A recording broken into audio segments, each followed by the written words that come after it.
Bonsoir. Alors, une gageure pour ce cours, c'était, comme vous allez voir le film après, et comme ce n'est pas un film qui passe tous les week-ends à la télévision, c'était de ne pas trop spoiler, de ne pas trop révéler de choses, de ne pas passer d'extraits trop cruciaux. Mais malgré tout, je suis quand même obligé de passer des extraits et puis d'en parler un peu. Je pense que vous savez que c'est un film qui concerne des enfants tueurs, des enfants tueurs d'adultes. Voilà, ce qui est une inversion plutôt bienvenue, parce que c'est bien souvent le contraire qui se passe. Ce qui est justement le sujet du film. C'est justement le sujet de cette révolte. Alors le titre est un peu croquignol. On a l'impression que c'est un film de science-fiction, Les Révoltés de l'an 2000, une sorte de Mad Max, mais en fait pas du tout. Le titre original est « Qui peut tuer un enfant ?» Voilà, qui est beaucoup plus énigmatique et on le verra plus philosophique aussi. Alors c'est un film qui est unique dans le cinéma espagnol. Il est tourné en 1976, c'est-à-dire un an après la mort du général Franco, mais on peut supposer qu'il a été mis en route justement pendant cette fin de règne interminable qui était celle de Franco. Je parlerai un peu plus tard précisément de Serrador lui-même et de son œuvre. Mais pour en venir au film, qui l'a vu d'ailleurs le film déjà ? 2, 3, 4, 5, 6, un peu moins d'une dizaine. Parce que vous verrez que c'est un film qui tranche avec le film d'horreur espagnol, tel que vous avez pu le voir si vous avez assisté à quelques films du cycle. C'est-à-dire que c'est un film qui n'est pas délirant, comme par exemple les films de Jess Franco, qui n'est pas un film bis du tout, où il n'y a aucun érotisme par ailleurs. Vous ne trouverez pas de loup-garou, vous ne trouverez pas de bossu de la morgue, ou ce genre de créatures carnavalesques et croquignoles que vous avez pu découvrir. C'est un film qui est plutôt un film extrêmement précis, presque à l'américaine dans sa facture, extrêmement efficace. Alors Serrador, lui, il se place dans la tradition des oiseaux d'Hitchcock, c'est quelque chose qu'il revendique, et on pourrait dire que c'est un film qui ressemble un peu à Duel de Spielberg, et aux Dents de la Mer aussi. Ça sera plus net dans le premier extrait qu'on va voir. C'est-à-dire un film où on part du quotidien, et du quotidien on va vers l'inquiétude, et finalement à la terreur. Voilà, avec une sorte de graduation lente, mais absolument diabolique, où la créature, ou en tout cas la figure qui nous semble la plus inoffensive, c'est-à-dire l'enfant, va devenir évidemment la plus terrifiante, la plus incontrôlable et la plus meurtrière. Donc, pour le coup, il est vraiment dans la continuité d'Hitchcock, c'est-à-dire remplacer les oiseaux, qui peut avoir peur d'un oiseau? Personne. Remplacer les oiseaux par des enfants. Et on aura déjà une grande partie du film et aussi de son ambiance. J'ai appelé le cours une terreur solaire. C'est évident que c'est une terreur qui ne va pas se dissimuler derrière dans un château gothique, par exemple, pour reprendre par exemple les films de la Hammer, ça ne va pas être dans un sous-bois, etc. On va être en pleine lumière, on va être sur des plages, on va être dans un village, sur une île espagnole qui est aussi très très lumineuse, avec des maisons blanches, donc tout un décor qui a priori n'évoque pas la peur ou l'horreur, mais que Serrador, vraiment avec cet art de la mise en scène assez incroyable, va faire évoluer vers la plus grande terreur. Alors c'est un film qui nous parle donc de l'Espagne, et de l'Espagne des années 70. Je dirais que c'est une critique de l'image que le franquisme donnait de son pays vers l'extérieur, c'est-à-dire l'image d'un pays qui devenait extrêmement touristique, qui s'ouvrait au tourisme de masse et aussi au développement économique, mais aussi à l'image qu'il donnait à l'intérieur. Alors, je vais faire je vous rassure, ce n'est pas un cours sociologique sur l'Espagne, mais en tout cas, au début des années 60, donc, l'Espagne s'ouvre au tourisme et commence à se développer économiquement. Donc c'est la contrepartie de ce qu'ils veulent avoir avec cette ouverture. Et il va y se développer tout un tourisme en Andalousie, à Séville, Grenade, Almeria, Torremolinos, sur une côte mythique qu'on appelle la Costa del Sol. Voilà, la Costa del Sol, qui est une suite de plages, d'hôtels, de lieux de loisirs, qui s'étend évidemment sur des kilomètres et des kilomètres, avec une construction un peu anarchique, extrêmement bétonnée. Alors ça, c'est quelque chose qu'on voit dans beaucoup de films, qui est extrêmement présent dans beaucoup de films, mais aussi beaucoup de films d'épouvante, beaucoup de films fantastiques espagnols de cette époque-là. Donc on a une sorte de choc de culture, avec des touristes qui vont rencontrer des Espagnols qui sont encore enserrés dans des traditions, qui sont enserrés aussi dans un régime qui est extrêmement dur et qui les oppresse. Donc il y a cette espèce de rencontre entre par exemple, des Anglais, des Français, qui vivent une sorte de libération, on est peu de temps après mai 68, et qui vont être confrontés à une Espagne qui est encore prise dans, par exemple, l'Opus Dei, qui est la religion ultra-intégriste, qui est acquise quasiment la religion officielle du franquisme. Et donc ce choc culturel va être déjà l'occasion de créer des éléments d'horreur.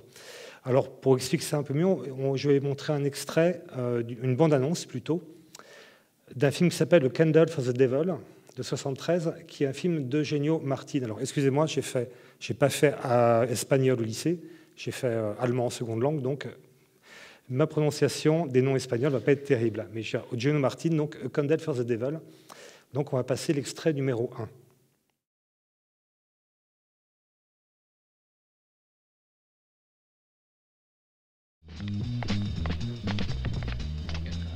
The owner? You? My name's Helen Miller. I called from Madrid to reserve a room for 3 days.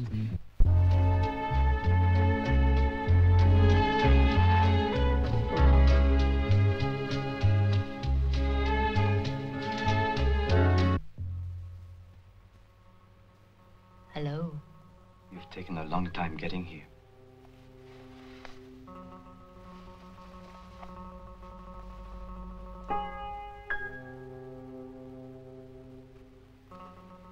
Wait. But don't look.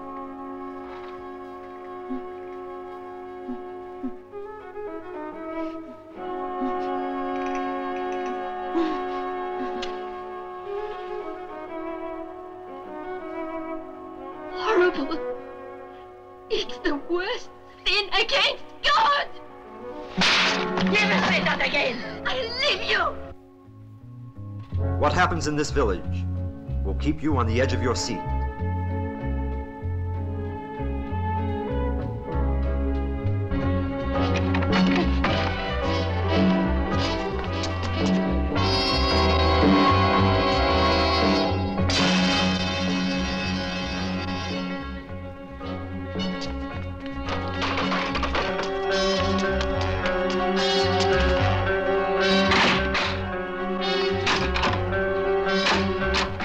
A Candle for the Devil. Coming to this theater. Donc voilà, je pense que dans cet extrait, on voit bien voilà, le choc des cultures avec ces touristes anglaises qui arrivent avec leurs petits shorts, leurs valises rouges, leur musique, etc., leur sexualité très libérée. Et ces deux sœurs qui vivent dans cette maison, qui s'appelle cette pension de famille, qui s'appelle d'ailleurs les deux sœurs, dont l'une apparemment est agitée de pulsions sexuelles, cette rencontre justement avec une jeunesse libérée va exacerber, donc jusqu'au drame. Donc il y a une sorte de gothique en réalité. Le gothique, c'est toujours évidemment la rencontre entre des forces obscures et une société plus moderne. Une sorte de gothique particulier qui naît dans ce cinéma espagnol, justement, de ce choc et de cette rencontre entre les deux cultures.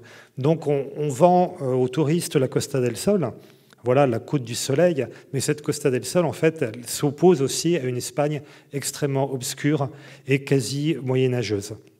Alors ça, on va voir ça un peu mieux dans le second extrait, qui s'appelle La Révolte des morts vivants. C'est un film de Armando de Osorio de 1973. Alors, La Révolte des morts vivants, c'est un très beau titre. Alors déjà, le titre français, on se demande contre quoi les morts se révoltent, le fait d'être mort peut-être. En tout cas, le titre espagnol est beaucoup plus beau, il s'appelle La Noche del Terror Ciego, la nuit de la terreur aveugle, et ça raconte comment des Templiers exécutés par l'Inquisition vont se réveiller et aller massacrer des touristes. Voilà.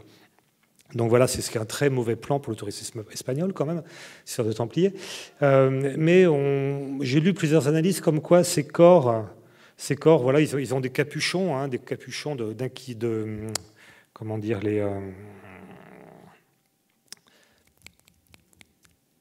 comment on appelle ces personnages qui sont encapuchonnés, je ne sais plus. Voilà. qui viennent du Moyen-Âge, qui viennent de l'Inquisition. Qui ont des visages décomposés, moitié squelettes, moitié décomposés. Il y a eu certaines analyses qui assimilaient ces corps monstrueux justement au corps du général Franco, qui, je ne sais pas si vous le savez, mais vers la fin de sa vie, était devenu un corps absolument répugnant. En fait, on parle de la longue agonie du général Franco, qui était quasiment un mort-vivant lui-même, qui se maintenait au pouvoir. Alors là, on a eu quelques exemples avec il n'est pas le seul, hein. On a vu ça avec Bouteflika, par exemple, hein, qui a un peu ce genre de mort-vivant, en fait. Hein. Mais voilà, donc il se maintenait au pouvoir de façon complètement délirante, au prix de je ne sais combien d'interventions médicales. Et il était devenu réellement le mort-vivant du franquisme, hein, de son propre régime. Donc voilà, c'est à cela aussi que font référence ces films d'horreur.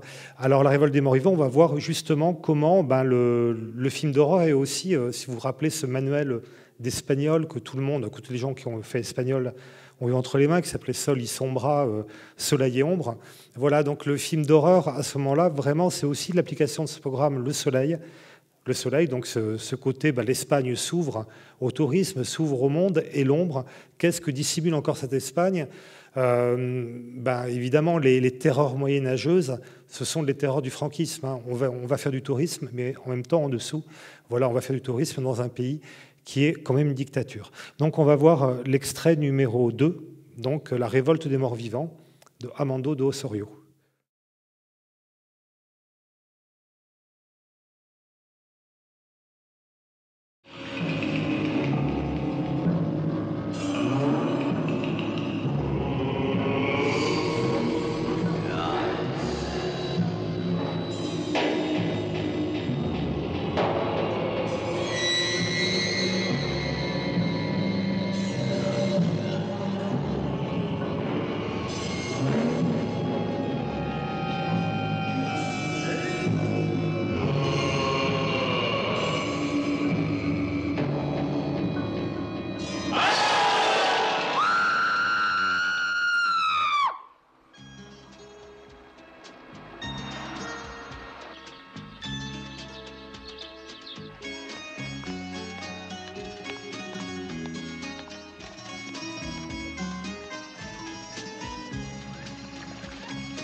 Hola.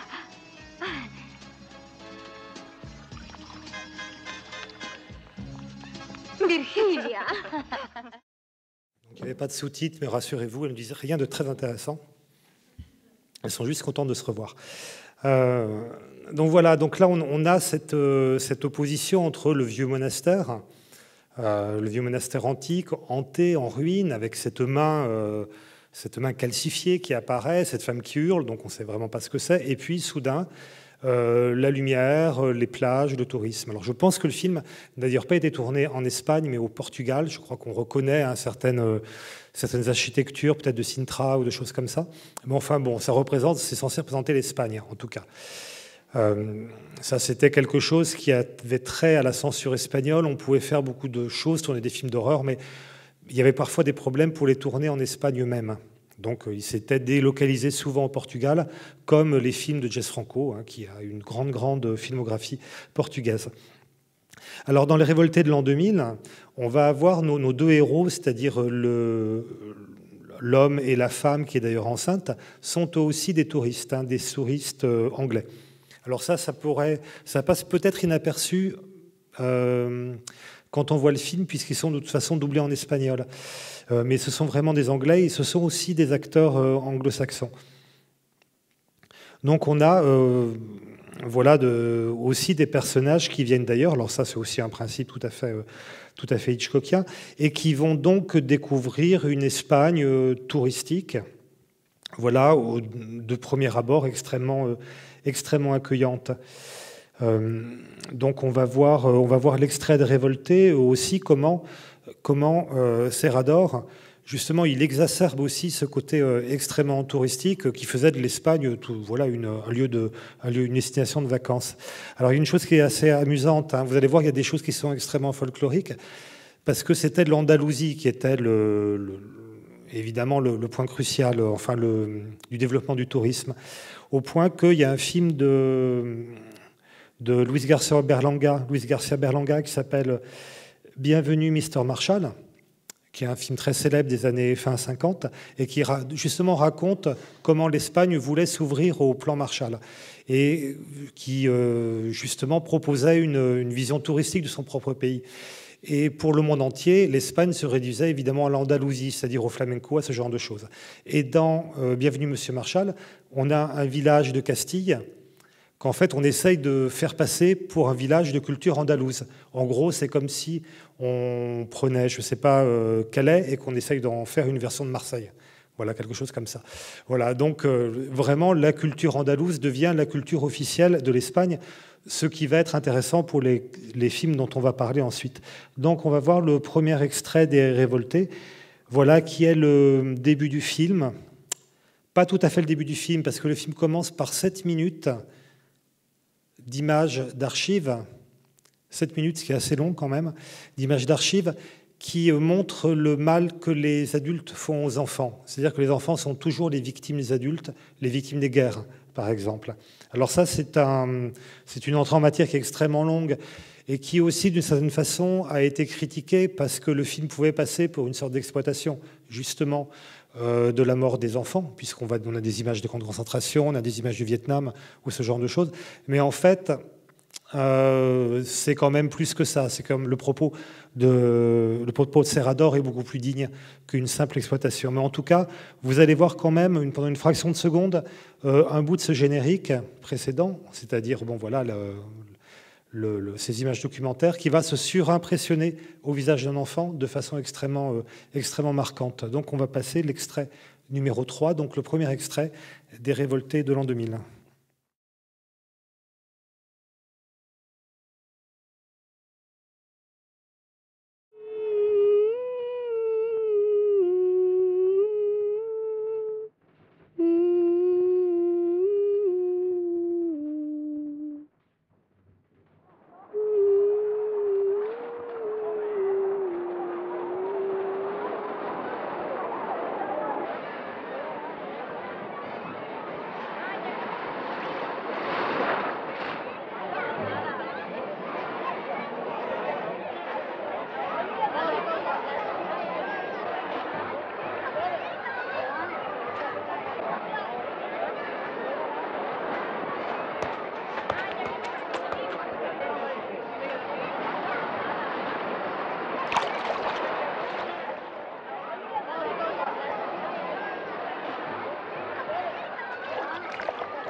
Despierta.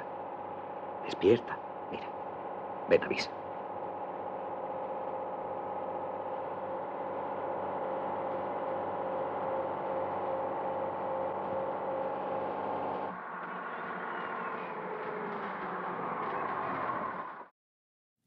Donc on reconnaît voilà, certains motifs qu'on a vus dans les autres films, c'est-à-dire le car qui arrive avec les touristes qui descendent, la plage évidemment bondée. Alors c'est intéressant parce que c'est vraiment le film sort la même année que Les Dents de la Mer, donc je ne sais pas s'il y a eu une influence, je ne pense pas, ça me semble difficilement concevable que Serrador se soit inspiré du film de Spielberg, mais en tout cas on a cette image voilà, d'une plage remplie d'enfants, de baigneurs, avec un cadavre qui arrive. Et donc voilà l'intrusion de la mort et de la peur à l'intérieur d'un cadre qui a priori est un cadre de distraction tout à fait rassurant. On a aussi des hippies qui font du stop. Alors là, ça aussi, ça montre l'Espagne comme lieu de vacances. On a cette voiture de police qui va, enfin l'ambulance qui va croiser le car où sont les deux personnages. Alors ça, c'est vraiment tout l'art de Serrador d'amener de façon extrêmement rapide au début du film son propos de faire croiser déjà aux deux héros la figure d'une femme morte qui elle aussi est une touriste, apparemment une étrangère, qui a été assassinée. Donc cette annonce de la mort, en tout cas du drame qu'ils vont vivre, évidemment ils ne le voient pas, mais ils le croisent comme un signe du destin.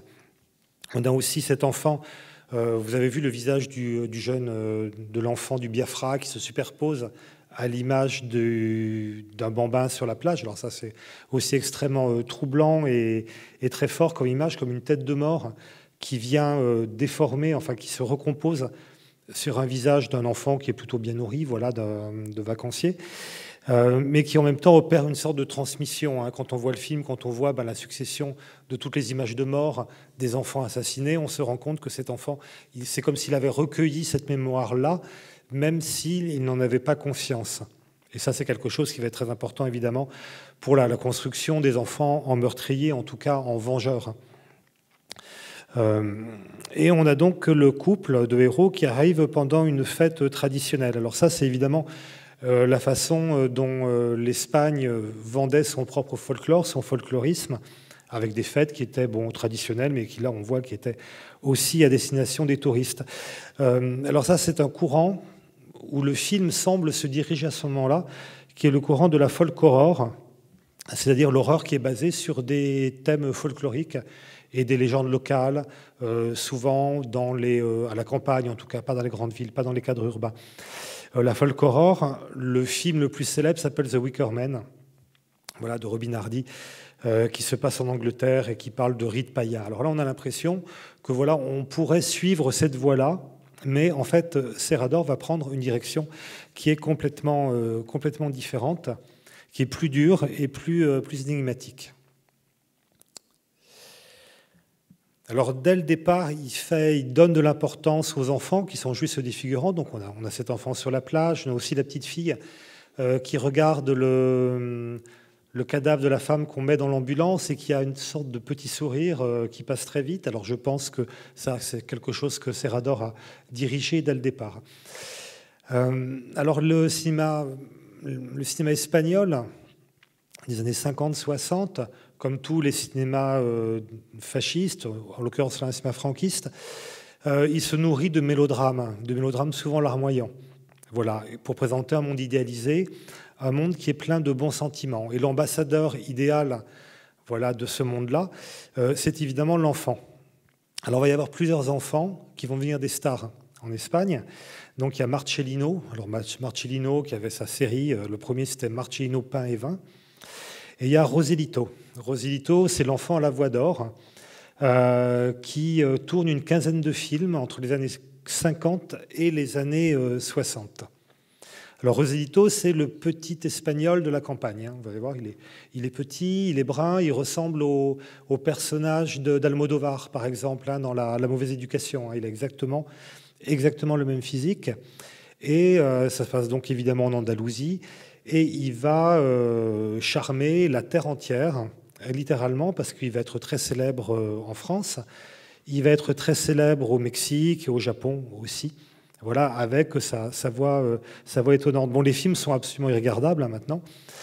Malgré tout, on va quand même en passer un extrait pour voir comment cette construction de l'enfant est censée représenter l'Espagne elle-même. Voilà, comment autour de l'enfant, l'Espagne se rassemble et peut s'unir et puis peut présenter au monde un visage plus acceptable qu'un pays fasciste. Donc on va regarder l'extrait numéro 4, donc Roselito, l'enfant à la voix d'or, un film de 57 de Antonio Del Amo.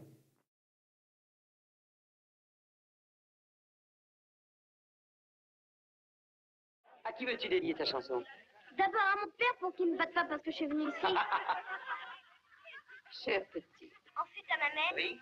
Et aussi à ma grande sœur Carmela. Tu entends, maman? C'est Roselito. Il disait qu'il partirait, il a réussi. Oui, Vous chérie. l'avez dit encore à quelqu'un, Roselito? Oui, monsieur. Bon, bien qui ça? À une de mes amies Qui est? qui est aussi sûrement en train d'écouter. C'est la petite qui est venue ce matin. J'ai toujours dit que ce gosse avait un cœur d'or. Tout ce que j'aime en particulier. Pour tout ceux de mon village. C'est très gentil, ça.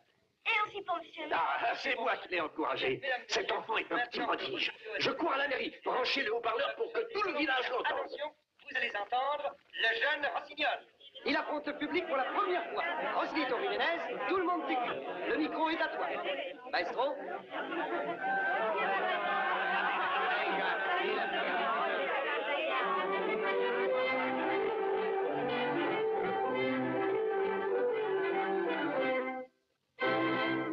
Colombia tiene una copla que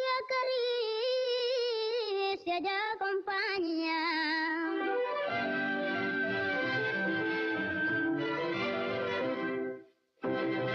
Colombia tiene una copla que acaricia y acompaña. Y en la noche de levante, cuando sopla en la montaña, y en el aire de los cantes que se cantan en España. Que je vous préviens, c'est le moment littéralement terrifiant de ce cours.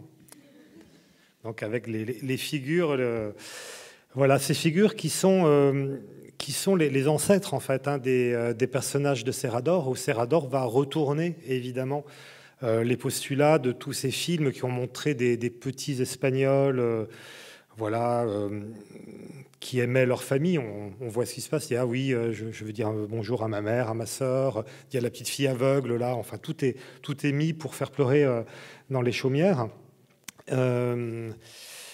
Tout le village va entendre la voix de Roselito. Enfin voilà, donc il y a cet effet d'enfant qui fait le lien entre tout le monde. Évidemment, tout ce dont Serrador va inverser. Alors il y a une autre enfant star que je préfère beaucoup à Roselito, qui s'appelle Marisol. Voilà, alors Marisol, on va dire que c'est la Shirley Temple du flamenco. C'est une petite blonde aux yeux bleus qui est d'un milieu quand même beaucoup plus bourgeois que Roselito. Et qui, elle portait justement cette culture folklorique et touristique andalouse qui donc est le flamenco. Donc on va passer tout de suite l'extrait numéro 5 qui s'appelle Un rayo de luz, un rayon de lumière. C'est un film de Luis Mingaro qui date de 1960.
Donc Marisol, possédée par l'esprit du flamenco, alors on est vraiment dans l'ordre de la possession, elle est absolument terrible.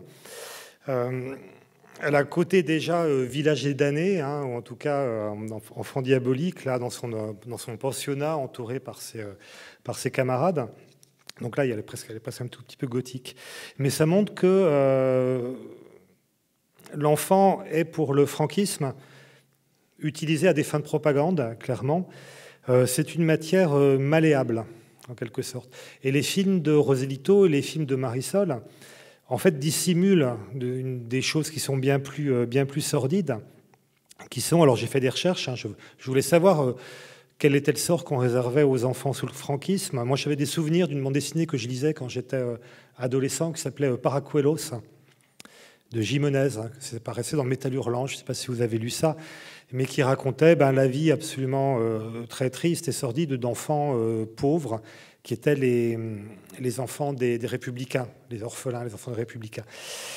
Et donc, entre 1940 et 1950, il y a eu un scandale qui a été dévoilé plus tard, qui s'appelle les enfants volés du franquisme, où 30 000 enfants ont été enlevés à leurs parents et placés dans des familles franquistes. Donc, ils étaient souvent déclarés morts-nés, par exemple, et puis volés, et puis placés ailleurs.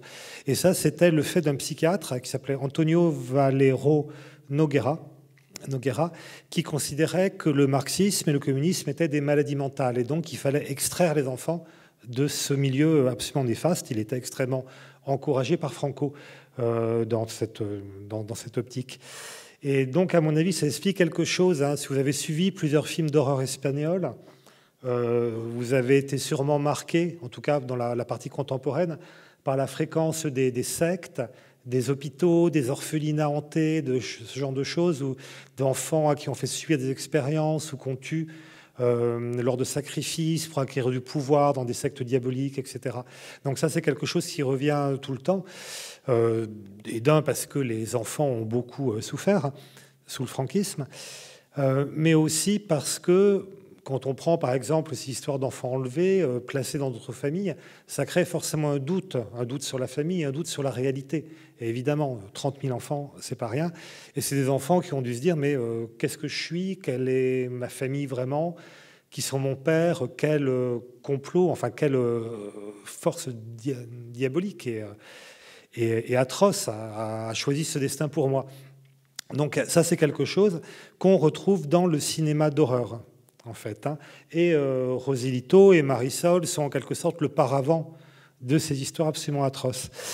Alors, Marisol elle-même a une légende assez bizarre, que j'ai, enfin moi je ne la connaissais pas du tout, c'est vraiment en faisant des recherches que j'ai découvert son existence, et puis l'histoire un peu de sa vie, et l'histoire et les légendes qui tournent autour d'elle. Alors, son vrai nom, c'est Pepa Flores, et selon une légende urbaine, en fait, il y aurait eu deux Marisol. La première se serait appelée Remedio Olaya, aurait fait 2 films, donc Rayo de Luz et un deuxième film, A Legado un Ángel. Et puis, comme elle savait ni lire ni écrire, elle aurait été placée par son père dans un pensionnat. Donc sa carrière d'actrice s'arrête là, mais elle est remplacée par une autre actrice, qui serait son sosie, qui s'appelle Pepa Flores. Donc, voilà. Donc il y aurait eu 2 Marisol, une qui aurait été écartée et une autre qui aurait pris la gloire de sa prédécessrice.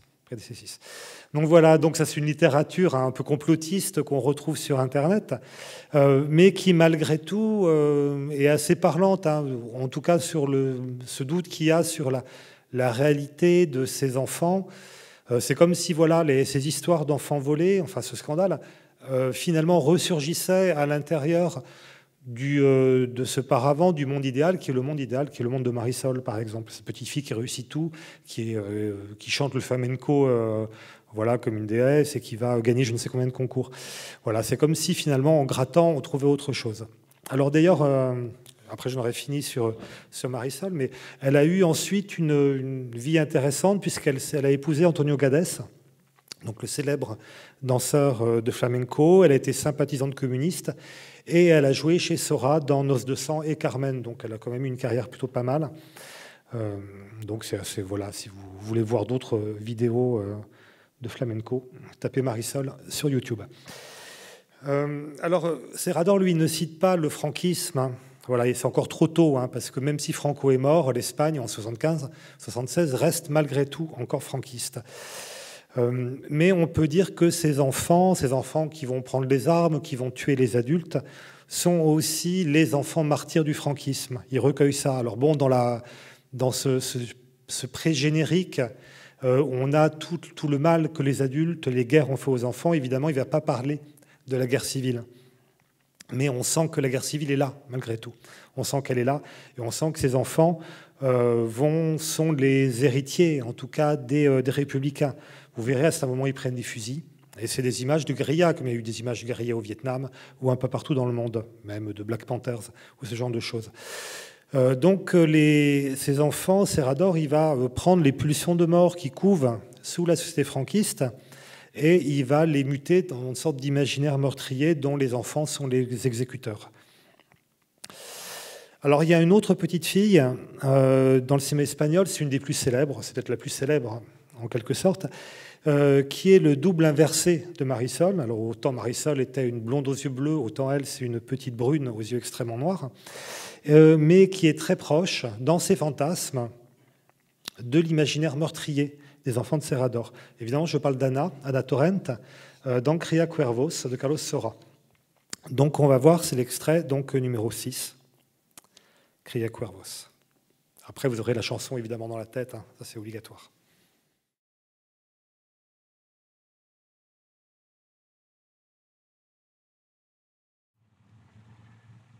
Sí, déjamela ver un ratito solo, ¿eh?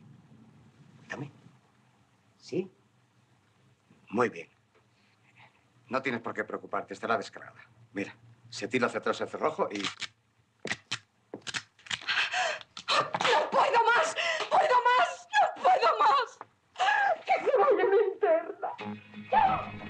Quiero que tú siempre te...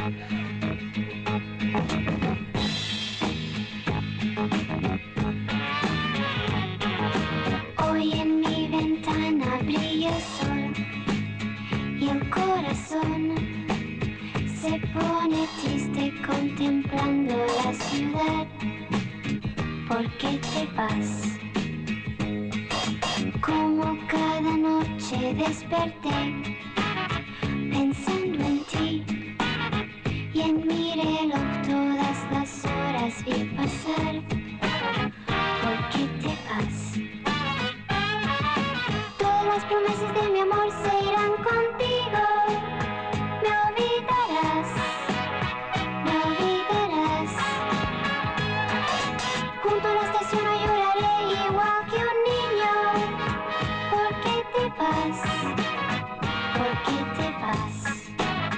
¿Por qué te vas? ¿No puedes poner la música más baja? ¿Por qué te vas?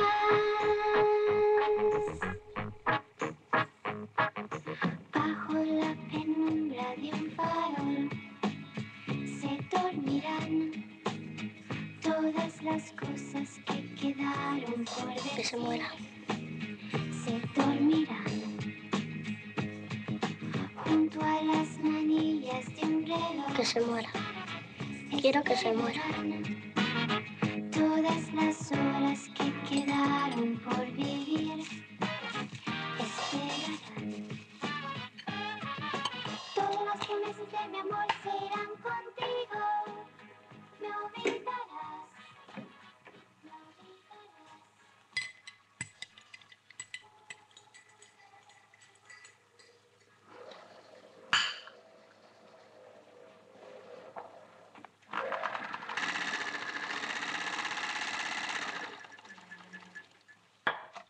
Gracias, Annie. Eres un sol. De nada, tía.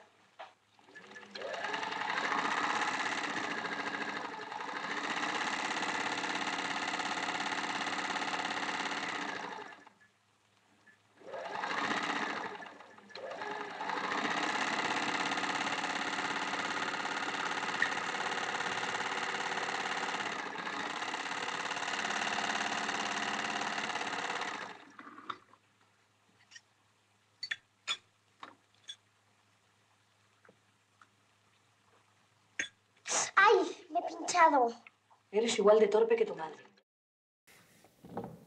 Donc évidemment, hein, c'est très symbolique, hein, le père qui lègue à ses filles des armes, des obus, des choses comme ça, des pistolets. Mais ce qu'on voit, c'est que ces petites filles, elles vivent dans un monde parallèle à l'intérieur du franquisme. C'est un monde qui est fait de rituels, voilà, comme écouter sans fin la même chanson. C'est comme une société secrète déjà à l'intérieur à l'intérieur de cette famille, on voit que l'amant de la tante est un militaire franquiste. Et donc quelque chose est en train de naître, et évidemment, et elle recueille évidemment tout ce qu'on leur cache, de l'histoire. La gouvernante ne sait plus très bien quand la guerre d'Espagne s'est terminée, par exemple. Il y a vraiment quelque chose du secret et de l'oubli, et donc elle ressent ça et elle l'expulse avec des pulsions morbides et des rêves étranges. Voilà, les enfants de Serrador vont actualiser ce qui reste encore de l'ordre du fantasme, en tout cas de la tentative ratée pour Anna dans Crea Cuervos.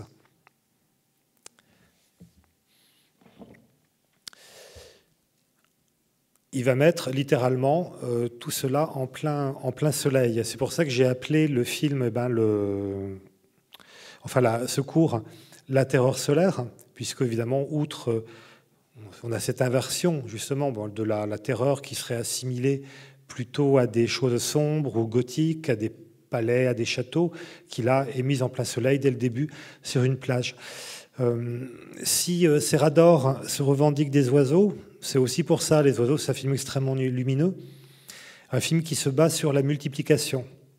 Voilà, donc le passage de l'inoffensif, comme je disais, un oiseau, un enfant, sont peut-être parmi les choses les plus inoffensives au monde, a priori, mais qui en se multipliant, vont créer une angoisse. Alors, l'appartenance du film au fantastique, elle vient de là. C'est un peu comme les oiseaux, on ne sait jamais pourquoi les oiseaux attaquent.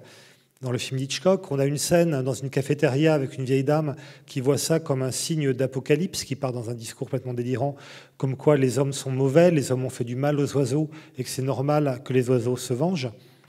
C'est à peu près pareil dans le film de Serrador.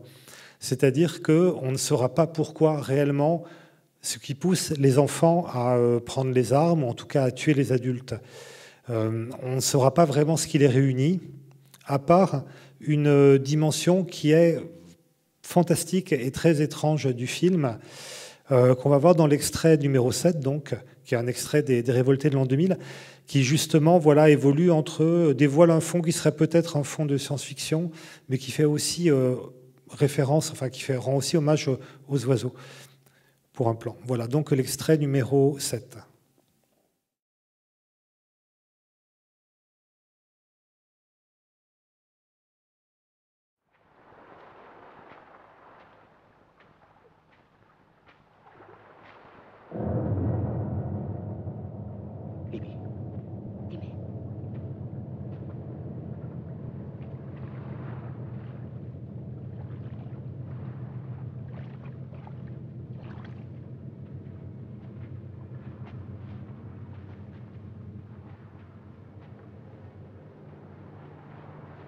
Vámonos.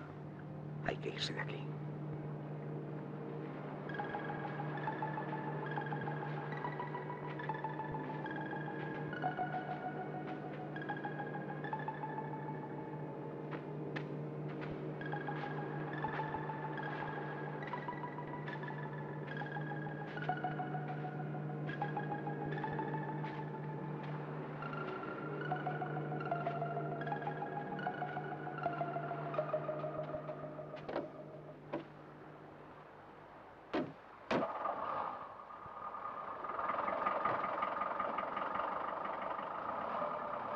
¡Señor! ¡Oiga! ¡Que ya vienen de vuelta! ¡Señor!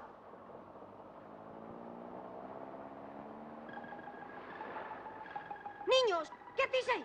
Vamos a lavarse, venga. Y vosotros dos, largaos a vuestra casa. Bueno, pero no me estáis oyendo.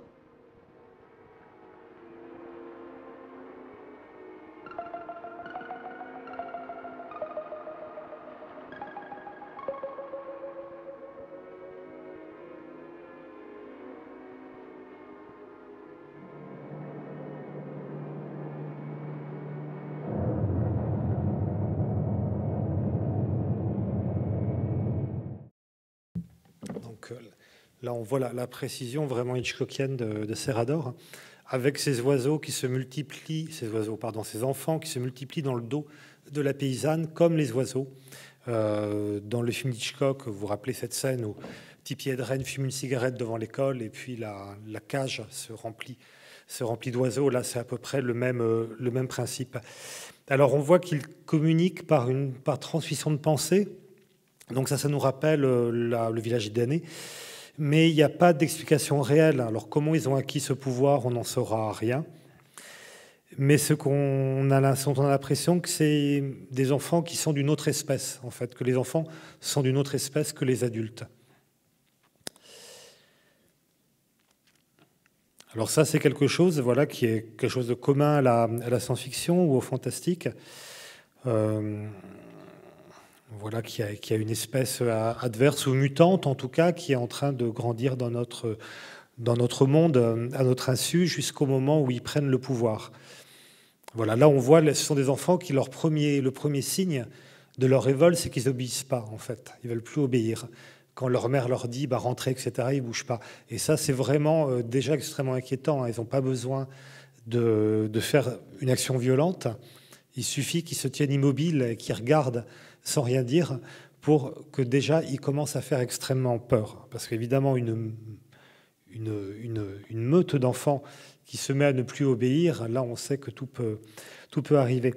Alors, dans l'idée d'enfants qui relèvent d'une autre espèce, qui communiquent par la pensée, qui sont comme une forme animale qu'on ne connaît pas, il y a quelque chose d'anthropologique quasiment, et qui nous ramène à l'autre film de Serrador qui est justement passé en ouverture du cycle, qui s'appelle La Résidence, un film de 1969, et qui a pour cadre un pensionnat de jeunes filles. Et justement, dans La Résidence, les jeunes filles sont aussi présentées comme une entité qui parfois se met presque à avoir le même cerveau et les mêmes pulsions, les mêmes envies. Alors on va voir un extrait de la Résidence qui, à mon avis, éclaire le mouvement et l'attitude des enfants aussi dans Les Révoltés. Donc c'est l'extrait numéro 8.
Mademoiselle, finished for today.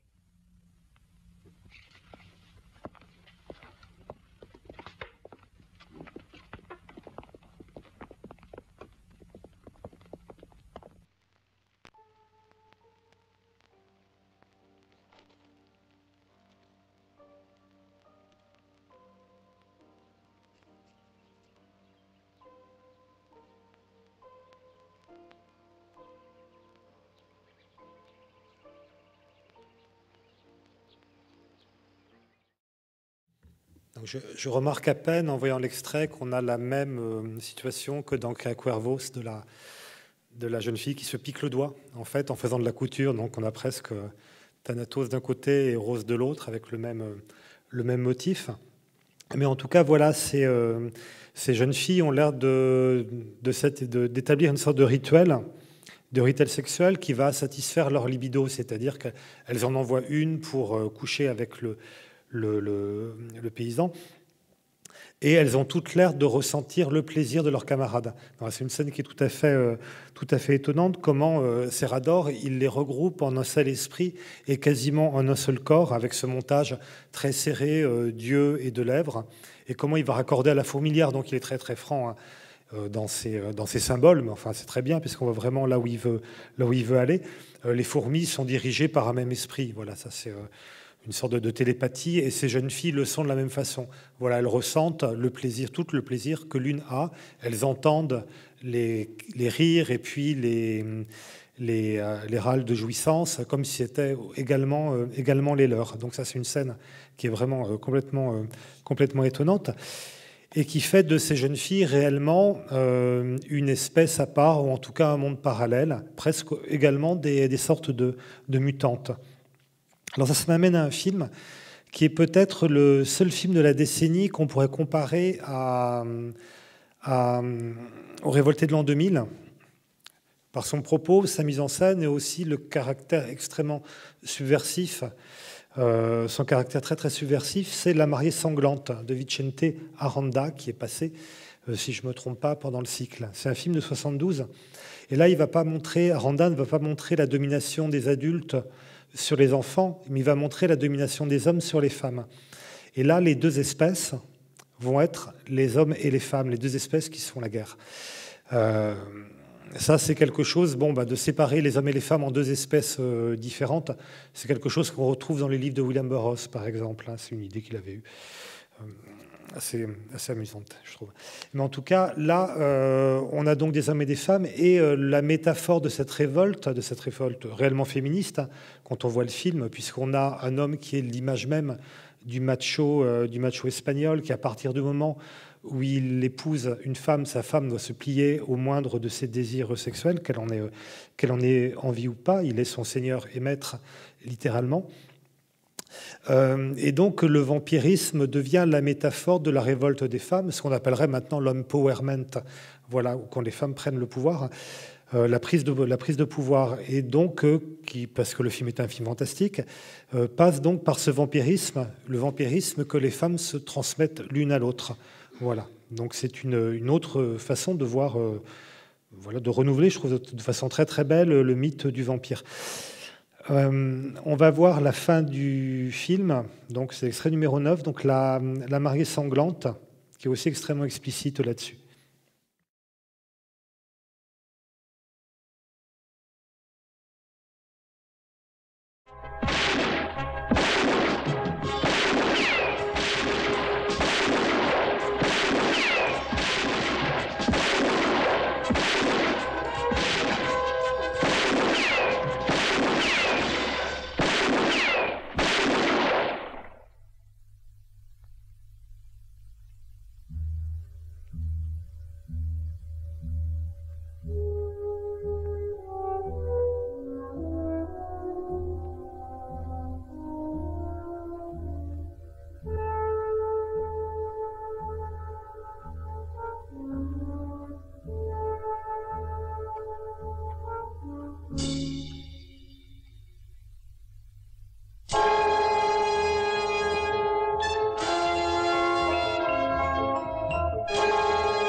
Volverán. No pueden morir.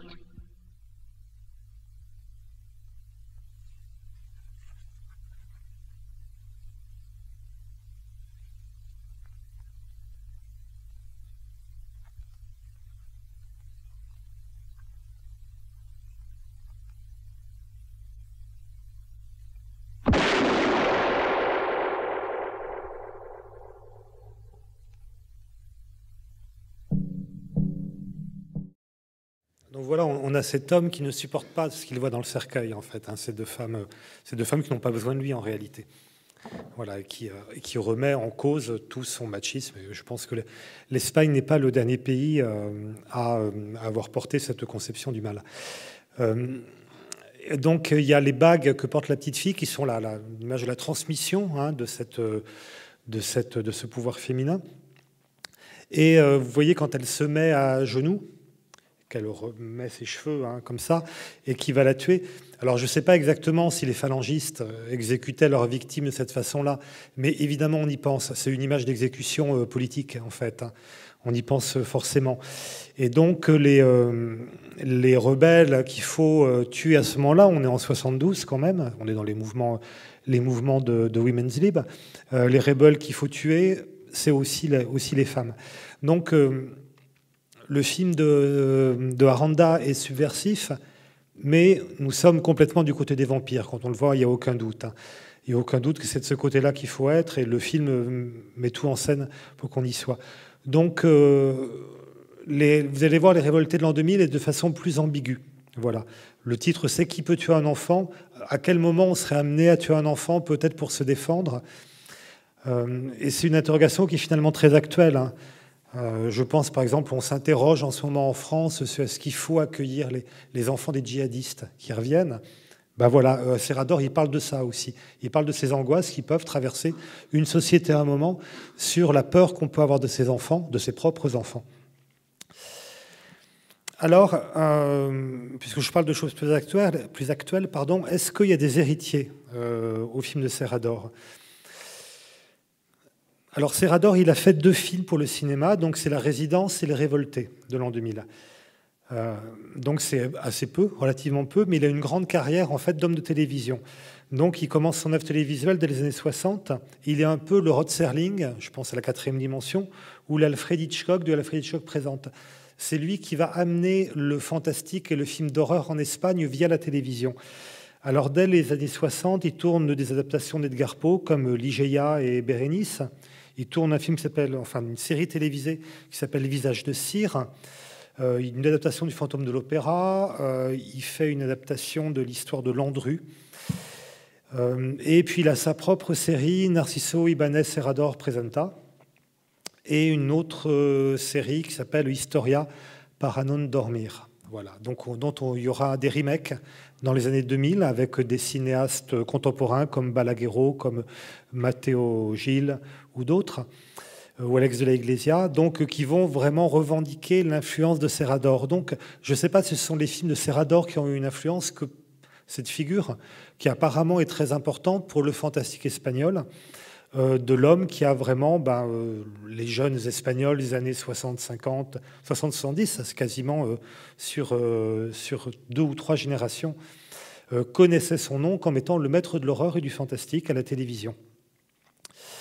Et donc je pense que c'est à ce titre qu'il était vénéré par la nouvelle génération. Et puis quand on voit ces films, ça je le disais au début, c'est-à-dire que ce sont des films d'horreur extrêmement intelligents et sérieux, dont on peut se revendiquer, dont on peut s'inspirer justement pour ce côté sérieux. Je pense que c'est très rare, finalement, que des cinéastes se mettent sur le même plan que Jesus Franco, par exemple. Déjà parce que Franco est un génie absolu, donc c'est très difficile d'avoir exactement le même esprit. Voilà, on essaye de faire la même chose, mais on est sûr de se casser la figure parce qu'il n'y a que lui qui peut réussir ses propres films. Mais il y a quelque chose d'assez américain chez Serrador, d'assez précis, d'assez concis, et je dis d'extrêmement intelligent, qui permet justement à une nouvelle génération de s'en revendiquer. Mais malgré tout, je trouve que le style des révoltés n'a pas de succession dans le cinéma d'horreur espagnol. Voilà, les nouveaux cinéastes vont aller davantage vers le gothique, finalement, avec le franquisme qui devient un passé meurtrier et qui est traité comme un nouveau gothique, enfin voilà, comme un réservoir de figures fantomatiques et d'angoisses occultes. Donc on ne va pas avoir cet effet de terreur en plein soleil. Du reste, Balaguerro, il va justement tourner un film qui s'appelle Darkness, où c'est peut-être qu'il y a pensé en inversant les paradigmes, où c'est dans l'obscurité que se dissimulent des enfants meurtriers, enfin des fantômes d'enfants meurtriers. Donc peut-être qu'il y a justement une référence, je ne sais pas, à Balaguerro, mais on a voir ça en principe. Alors, est-ce qu'il y aurait malgré tout une influence? Alors j'en ai décelé une petite dans un film de Balaguerro qui s'appelle La secte sans nom, Los Sin Nombres, un film de 99. Je vais voir si on a le temps de passer cet extrait-là. Oui, je pense. Donc on va voir l'extrait de La secte sans nom. On a une figure de petite fille diabolique qui est particulièrement terrifiante. Donc l'extrait numéro 10.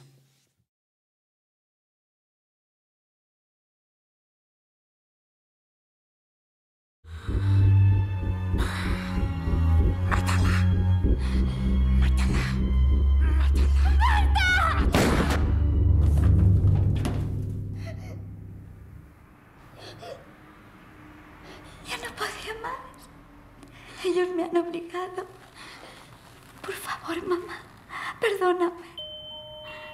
Dime que aún me quieres. Por favor. Claro que te quiero. Te quiero tanto. Ya está, pequeña. Hemos ganado, ya no pueden hacernos daño. Yo necesito que me quieras mucho. Te quiero mucho. Mucho, mucho. Ángela. Mejor. Así sufrirás más.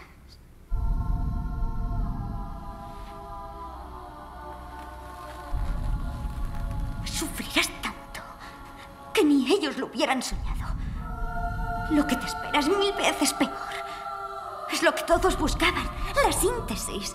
Pero no les dejaré que lo vean. Será solo para las dos, para ti, puta, y para mí. ¿Qué vas a hacer?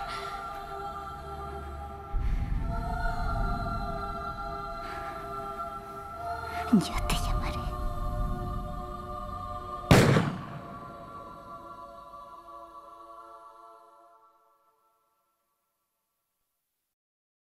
Donc la différence, évidemment, c'est que les enfants de Serrador ne sont ni pervertis ni dépravés. Hein. Ils sont au-delà de ça. Hein. Ils cherchent une forme de justice. Donc voilà, on a une adolescente qui détruit sa mère, donc avec ce visage absolument froid, ce visage de glace, avec cette horrible petite situation. Elle dit « j'ai besoin de ton amour pour que tu souffres encore plus ». Voilà. Mais bon, voilà, c'est peut-être une des images qui pourrait rapprocher Balaguerro de Serrador, même si c'est pas exactement ça. Alors, je trouve peut-être plus de rapport avec Les Chines du Diable de Guillermo del Toro, déjà parce qu'il y a une lumière qui peut s'en approcher dans les scènes diurnes, avec ce ciel extrêmement bleu, ces couleurs très, très franches. D'ailleurs, le chef opérateur des Révoltés de l'an 2000, c'est Luis Alcaide, qui est le chef opérateur d'Almodovar depuis de nombreuses années. Donc voilà, c'est pour ça qu'on a cette couleur qui est à la fois très naturelle, mais extrêmement sophistiquée, avec ces couleurs très très nettes. Donc dans Les Chines du Diable, oui, en effet, on va retrouver quelque chose de ça. Donc on va regarder, ça sera le dernier extrait, donc l'extrait numéro, le dernier. Donc l'extrait numéro 11. Les Chines du Diable de Guillermo del Toro, qui est un film de 2001.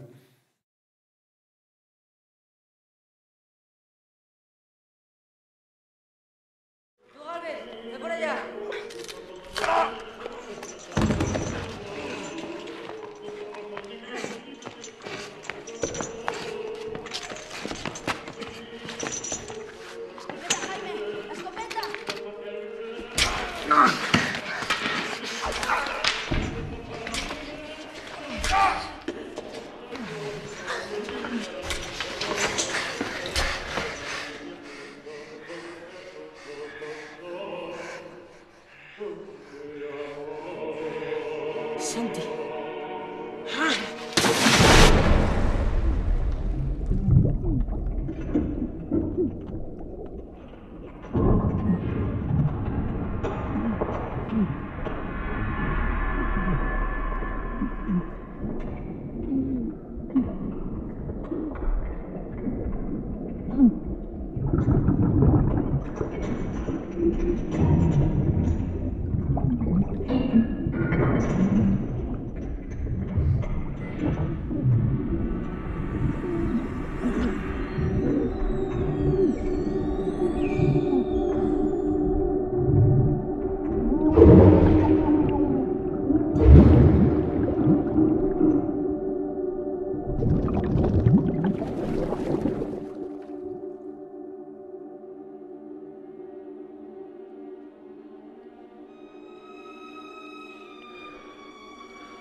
Donc le film de Guillermo del Toro, c'est un très beau film d'ailleurs, hein, très, très bien réalisé, une très belle mise en scène, mais qui évidemment n'est pas un film réellement subversif. Hein. Il replace les enfants, l'orphelinat, bon, qui est une figure clé du cinéma d'horreur espagnol contemporain, il le place pendant la guerre d'Espagne.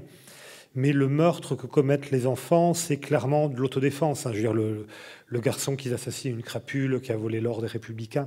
Enfin bon, c'est vraiment c'est une justice et une punition.